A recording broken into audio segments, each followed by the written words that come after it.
क्रांतिकारी जय भीम, जय साऊ, जय ज्योती.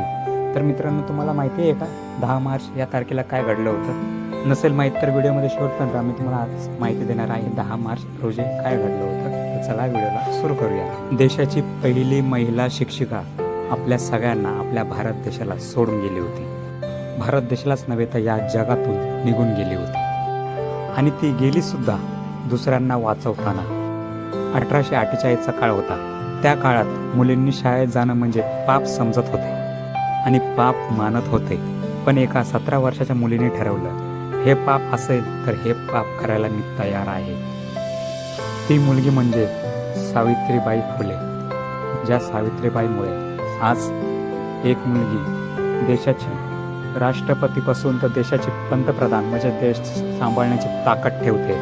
ते म्हणजे या स्त्रीमुळे, या मातेमुळे. रोज सकाळी त्या शाळेत जायच्या. रोज रस्त्यात लोक दगड मारायचे, शेण फेकायचे, चिखल फेकायचे, शिव्या द्यायचे. म्हणून त्या सावित्रीबाई काय करायच्या, एक जास्तीची साडी आपल्यासोबत घेऊन जायच्या शाळेत. शाळेत पोहोचल्यानंतर त्या साडी बदलायच्या आणि त्या साडी बदलल्यानंतर ते शिकवणं सुरू करायच्या. कारण त्या माऊलीला माहीत होतं, त्या माईला माहीत होतं, त्या सावित्री आईला माहीत होतं की आज जे दगड फेकतायत त्यांच्याच मुली उद्या या शाळेत शिकणार आणि मोठ्या पदावर जाणार. वर्ष होतं 1897. पुणे येथे प्लेगची साथ पसरली होती. असे बरेच लोक घाबरून घरात लपले होते. घराच्या बाहेर निघण्यासाठी कोणीही तयार होत नव्हतं. कारण प्लेग हा असा आजार होता की एकदा लागला की माणूस घेऊनच जायचा, एवढा भयंकर आजार होता. जसं प्लेग हा लय भयानक असा आजार होता. पण सावित्रीबाई लपून बसल्या नाही, त्या रस्त्यावर आल्या. सावित्रीबाई या 66 वर्षाच्या वयामध्ये रस्त्यावर प्लेगच्या साथीवाल्या रोगींना वाचवण्यासाठी रस्त्यावर आल्या. त्या स्वतः आजारी माणसांना म्हणजे ज्यांना प्लेग झालेला आहे त्याशा माणसांना खांद्यावर घेऊन दवाखान्यात नेत होत्या. एक दिवस सावित्रीबाई यांनी एका प्लेगग्रस्त रुग्णांना उचललं आणि ते दवाखान्यात घेऊन गेले.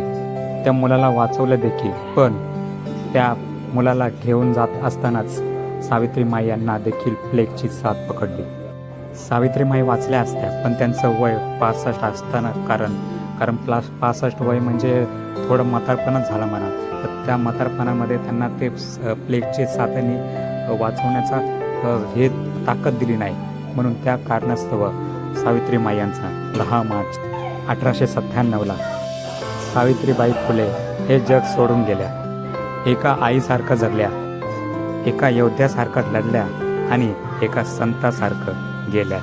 आज जर कोणती मुलगी शाळेत जात असेल, आज जर कोणती महिला आपला आवाज उठवू शकत असेल, आज जर या देशात स्त्री शिक्षणाची चर्चा होत असेल, तर त्यामागे कोणीही नसून तर एक महिला आहे. आणि ती महिला म्हणजे माता सावित्रीबाई ज्योतिराव फुले ह्या होत्या.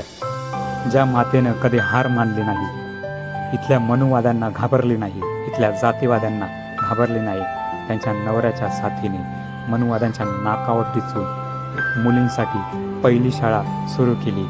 ती म्हणजे 1 जानेवारी 1848 रोजी. जी माता स्वतःसाठी नाही तर सगळ्यांसाठी जगली. सावित्रीबाई फुले यांना माझा कोटी कोटी प्रणाम. जय भीम, जय ज्योती, जय क्रांती, जय साऊ.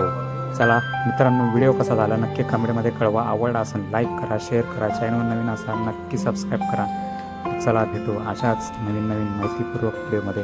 चला बाय. आणि सावित्रीबाई यांना परत त्यांच्या स्मृतिदिनी, त्यांच्या स्मृतीस कोटी कोटी प्रणाम, कोटी कोटी प्रणाम.